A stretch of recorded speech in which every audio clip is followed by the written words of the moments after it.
Okay, ladies and gentlemen, welcome back to the channel. Okay, so today we're gonna be taking a look at Chimamanda Adichie. A lot of us must have heard about this lady. She's a very wonderful African ambassador that has, really touched, Africa, and has also extended that touch to the rest of the world. This actually is the author Chimamanda Adichie Ngozi, all right, and we're going to be taking a look at how she addressed the Harvard class of 2018. I think you're going to learn a lot of things from this lady. So let's just sit back, relax, and take a listen at one or two things that we can learn from her.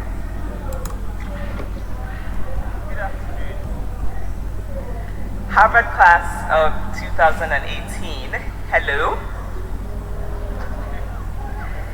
Thank you so much for asking me to be here today. It meant a lot to me to know that you, the students, select the class day speaker. Thank you. Now, let me take a first break here and look at the representation of this woman. You see, just looking at her appearance, you know that she's actually projecting the African homeland. From her hairstyle to her dressing, you should just get to understand how very, very representative of Africa she is. Her mode of dressing and every other thing.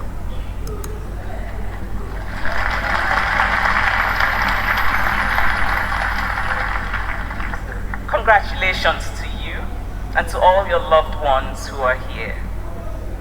I spent a wonderful year at the Radcliffe Institute here at Harvard, doing a fellowship in 2011, and I fell in love with Cambridge, so it's very good to be back.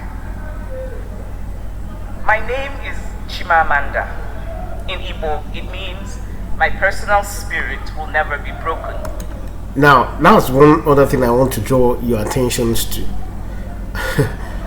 Her name is fully African, and this should tell us that we should never ever look down on our native names, our indigenous names.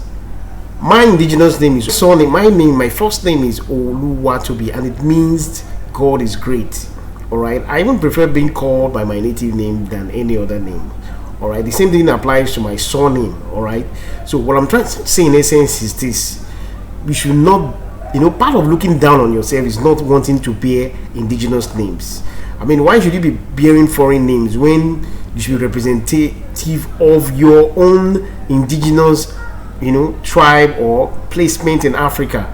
Is your first identification, and you should not toy with that. I can recall this Kunta Kunte of a thing. When blacks were being forced away from their homeland. If you watch that series, series that I've really forgotten about the name. Maybe someone will remind me in the comment. Roots, rather, it's Roots. You see, they were forced. Most of the slaves forced from Africa were forced to change their names, and that's because they didn't want them to, connect back to their roots. Okay, so your name is a very huge identity, and you should not compromise it for anything. I'm not sure why, but some people find it difficult to pronounce. A few years ago, I spoke at an event in London. The English woman who was to introduce me had written my name phonetically on a piece of paper. And backstage, she held on tightly to this paper while repeating the pronunciation over and over. I could tell she was very eager to get it right. You see, and that's another thing. So I've actually come across people saying that because people cannot pronounce their names, they now decide to change their names to something else or to shorten it. You should teach them. If they cannot pronounce your African names, you teach them. That's why you are there.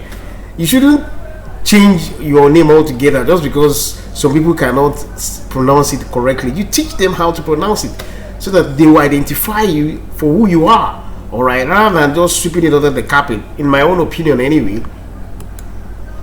And then she went out to the stage and gave a lovely introduction and ended with the words, "Ladies and gentlemen, please welcome Chimichanga."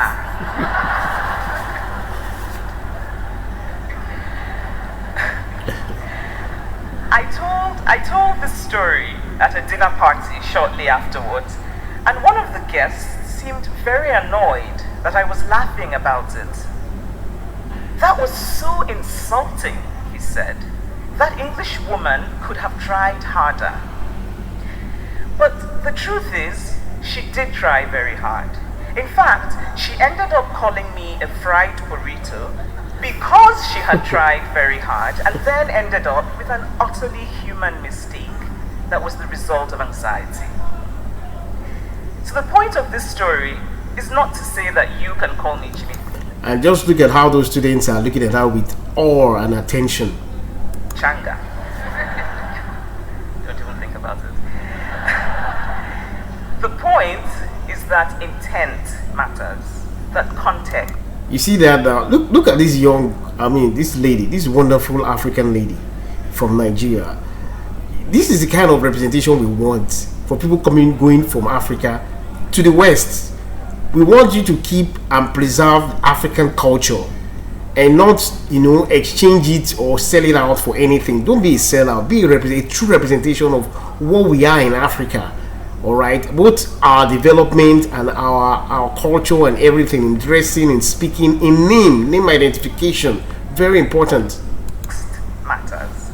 Somebody might very well call me Chimichanga out of a malicious desire to mock my name, and that I would certainly not laugh about. But there is a difference between malice and a mistake. We now live in a culture of calling out, a culture of outrage. And you should call people out. You should be outraged.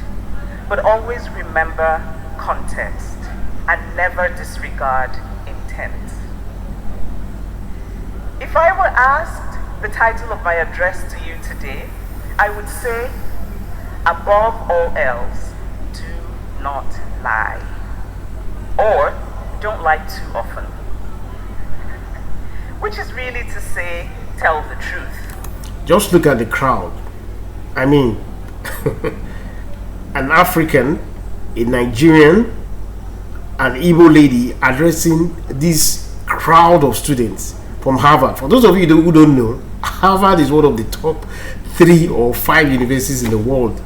They have this huge academic excellence in virtually every sphere of faculty.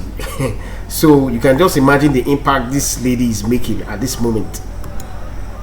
But lying, the word, the idea, the act, has such political potency in America today that it somehow feels more apt. Above all else, do not lie. I grew up in Nigeria through military dictatorships and through incipient democracies. And America always felt aspirational. When yet another absurd... Did you hear that? She said America felt aspirational. Aspirational. That means that people, there is this influence or this line of thought that is a gold mine or is somewhere to aspire to. Well, in some areas, yes, but I think there is a clause, is a plausible statement. Let's go on. Thing happened politically, we would say this can never happen in America. But today, the political discourse in America includes questions that are straight from the land of the absurd. Questions such as, should we call a lie a lie? When is a lie a lie? And so, class of 2018, at no time has it felt as urgent as now that we must protect and value the truth. Before I tell you about not lying, I must first admit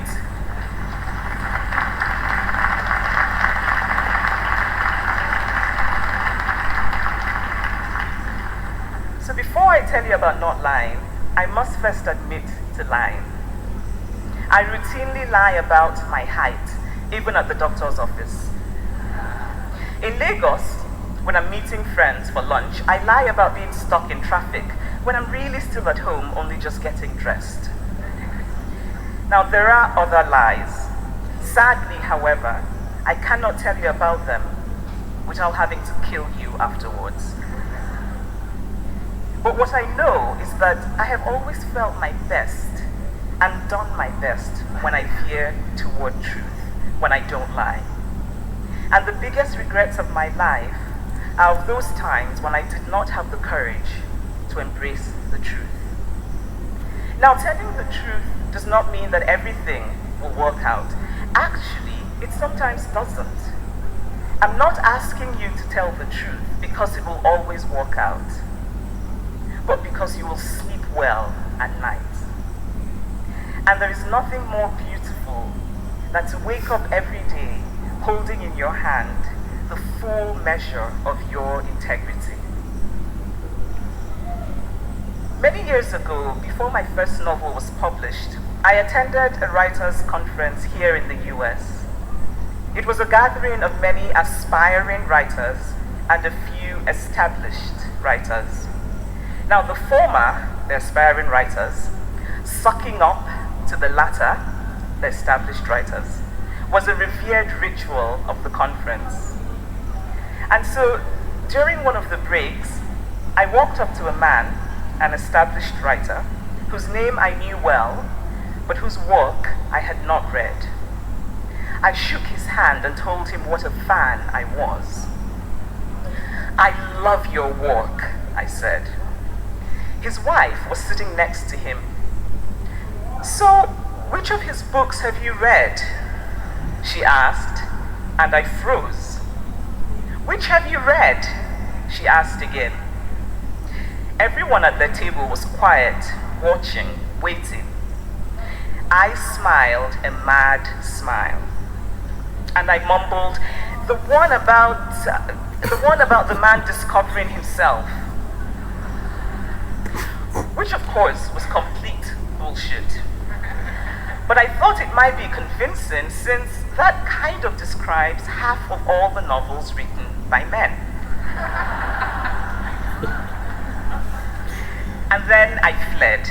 But before I fled, I heard the writer say to his wife, "Honey, you shouldn't have done that." But the truth is that I shouldn't have done that. To read a novel is to give honor to art. Why lie about giving honor to something to which you have not? I was, of course, absolutely mortified that day, but I have come to respect what that writer's wife had: a fantastic bullshit detector. And now that I have the good fortune of being an established writer, one who does not like to miss an opportunity to wallow in praise, by the way, I can sense when a person is saying empty words, and it feels much worse than if they had said nothing at all. So have a good bullshit detector. If you don't have it now, work on it. But having that detector means that you must also use it on yourself. And sometimes the hardest truths are those we have to tell ourselves. When I first started sending out my early writing to agents and publishers and started getting rejections, I convinced myself that my work had simply not found the right home. Which might have been true, but there was another truth that took me much longer to consider: that the manuscript was not very good. And in fact, the first novel I wrote, or what I thought was a novel, eventually needed to be put away in a drawer. And I'm so grateful that it was never published. It is hard to tell ourselves the truth about our failures, our fragilities, our uncertainties. It is hard to tell ourselves that maybe we haven't done the best that we can. It is hard to tell ourselves the truth of our emotions, that maybe what we feel is hurt rather than anger. that maybe it is time to close the chapter of a relationship and walk away. And yet when we do, we are the better off for it. I understand that the Harvard College mission calls on you to be citizen leaders. I don't even know what citizen leader means. It sort of sounds like a Harvard graduate saying, I went to college in Boston. Which, by the way, has to be the most immodest form of modesty. Please, class of 2018, when you're asked where you went to college, just say Harvard.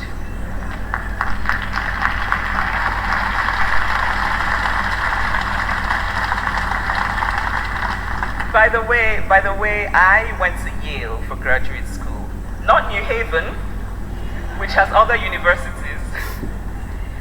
But we also know that in the grand snobbery sweepstakes of prestigious American colleges, grad school doesn't really count. It's undergrad that counts. So it's entirely possible that I don't even know how all of this works. So you're charged to be citizen leaders, which I suppose means that you're charged to be leaders. I often wonder who will be led if everyone is supposed to be a leader. But whether you are a leader or whether you are the led, I urge you always to bend toward truth, to err on the side of truth. And to help you do this, make literature your religion. Which is to say, read widely, read fiction and poetry and narrative non-fiction. Make the human story the center of your understanding of the world. Think of people as people, not as abstractions who have to conform to bloodless logic, but as people, fragile, imperfect, with prides that can be wounded and hearts that can be touched. Literature is my religion. I have learned from literature that we humans are flawed. All of us are flawed. But even while flawed, we are capable of enduring goodness. We do not need first to be perfect before we can do what is right and just. And you, Harvard class of 2018, are not unfamiliar with speaking the truth. When you stood alongside dining hall workers during the strike, when you protested the end of DACA, when you supported the Black Lives Matter movement, you were speaking the truth about the dignity that every single human being deserves. I applaud you. I urge you to continue.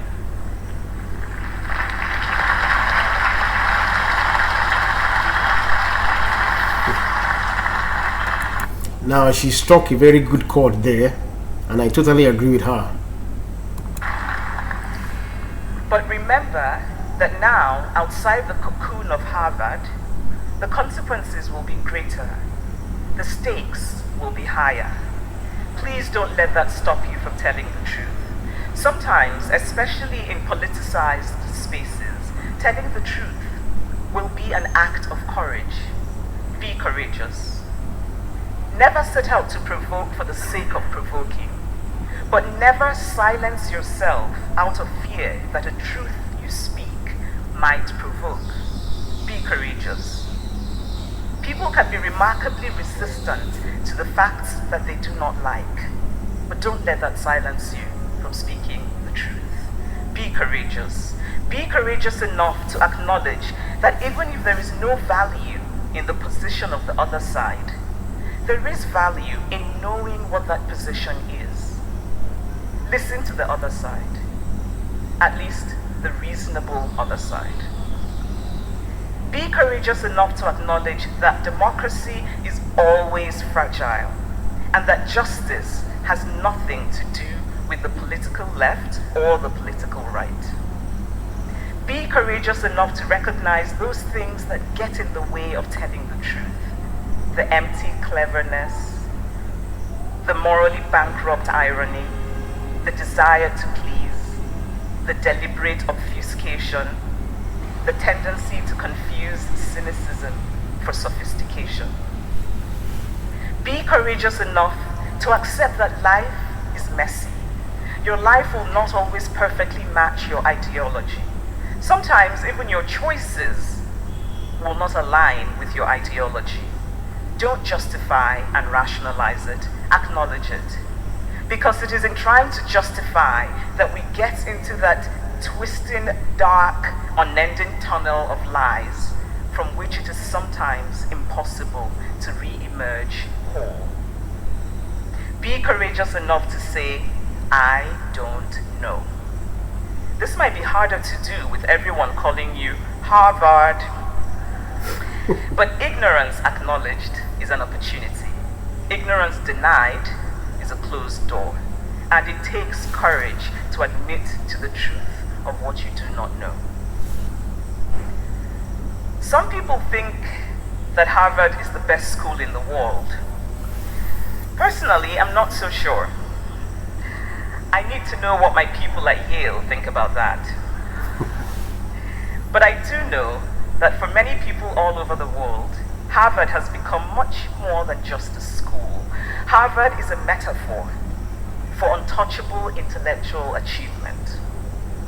And now that you are Harvard graduates, well, actually, almost Harvard graduates, you don't actually have your degrees. You wouldn't get them until tomorrow. And I suppose there is still time for the Harvard administration folks to change their minds about giving it to you.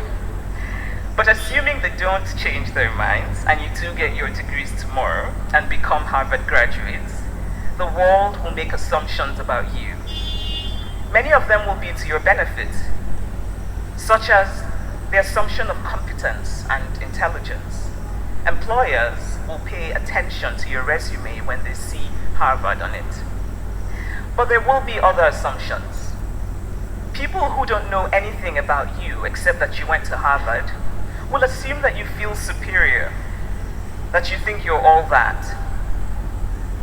They will roll their eyes when you make a normal human mistake. You might hear at some point in your life, in a tone that cannot be described as nice, "There goes Harvard."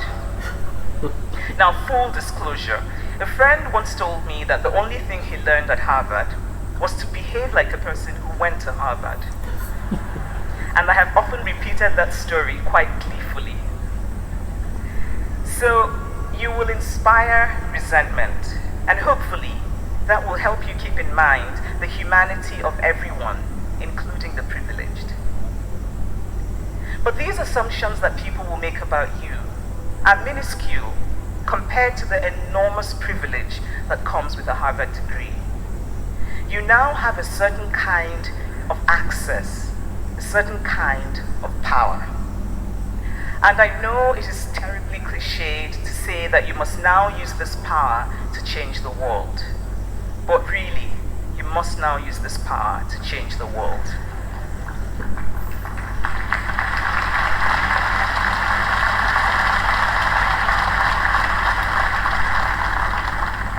Change a slice of the world, no matter how small. If you feel a sense of dissatisfaction with the status quo, nurture that dissatisfaction. Be propelled by your dissatisfaction. Act.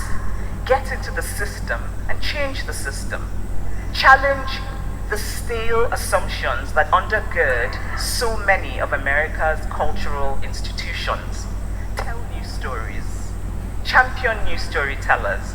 Because the truth is that the universal does not belong to any one group of people. Everybody's story is potentially universal. It just needs to be told well. Change the media in America. Make it about truth. Not about entertainment, not about profit making, but about truth.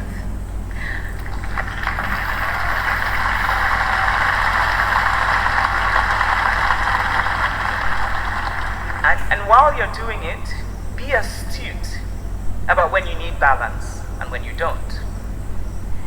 Because sometimes seeking balance gets in the way of telling the truth. If you're reporting about the sun rising in the east, you do not need to hear the other side, because there is no real other side.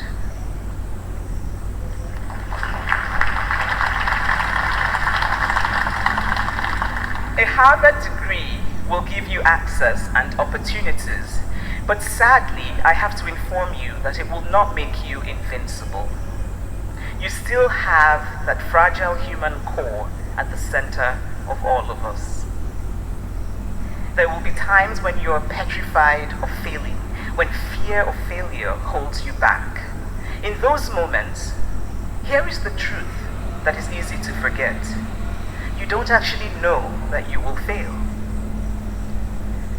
I was lucky to be given a great gift by the universe, knowing from childhood what I loved most. I was lucky to have wonderful, supportive parents who encouraged me, and my parents are here today.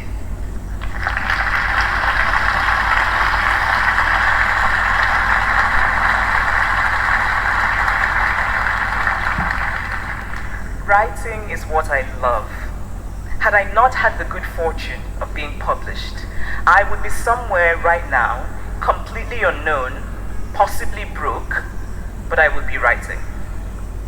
Some of you here today, like me, know what you love, and some of you don't. If you don't know, you will. If not something that you love, then something that you like, something that you don't hate, or something. You will find it. But to find it, you must try.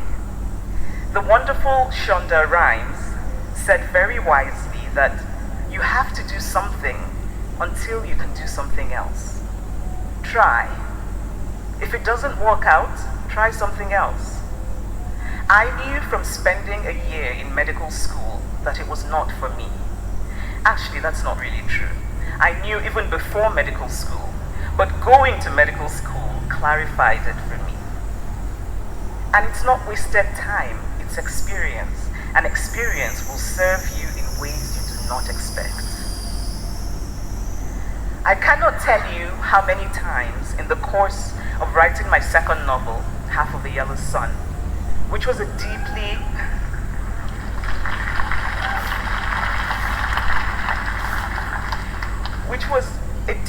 emotional book for me.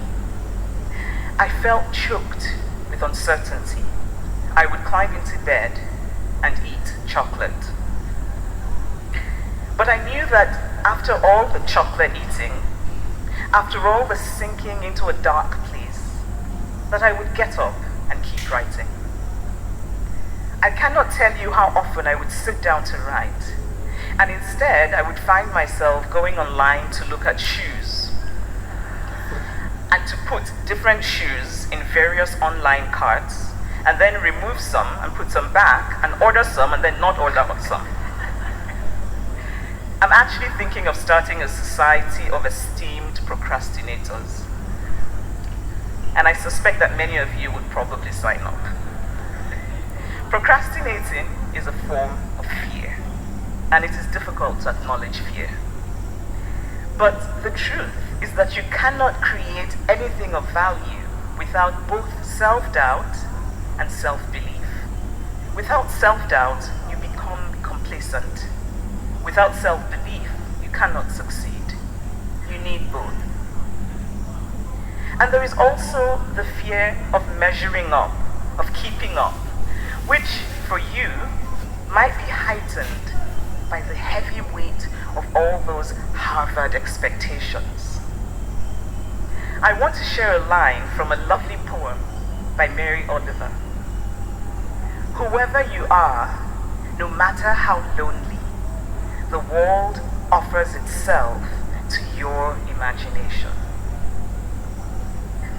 When you fall into the funk of competition, when you compare yourself with other Harvard graduates, when you worry that you didn't get that job at Goldman or McKinsey or in Silicon Valley right after graduation, or didn't win a Pulitzer at 30, or didn't become a managing director or partner of something at 35, think of literature. Think of the early bloomers and the late bloomers. Think of the many experimental novels that do not follow the traditional form. Your story does not have to have a traditional arc. There is an Igbo saying, Mbonye jikuni bututu ya. Did you hear that? She's even citing an indigenous language. What a wonder. Right there in the US. It translates literally to, whenever you wake up, that is your morning. What matters is that you wake up. The world is calling you. America is calling you. There is work to be done. There are tarnished things that need to shine again. There are broken things that need to be made whole again. You are in a position to do this. You can do it. Be courageous. Tell the truth. I wish you courage and I wish you well. So that's just about it. I hope you guys enjoyed it. And by the way, this is the kind of representation we want for our people going to the US, to Europe, and all that. We don't want to be hearing of Africans crossing the Mediterranean or sleeping on highways or being, being boxed into some sort of things, some unpleasant situation. This is what we want. This is what we want our immigrants to be involved with. We don't want African immigrants to be going there and then they are busy, doing some odd jobs or being unrecognized. Look at this young lady now. She used her experiences in Africa, including her indigenous language, even making reference to her parents in Africa, and using it to deliver an address to Harvard graduating students. Do you know what that means? That means a lot. So please, if you enjoy this presentation, enjoy what we've said so far, what you have heard so far, remember to subscribe, turn on the bell notification, and leave your comments and a like so that you can help this channel to grow. Until next time, cheers and all the best.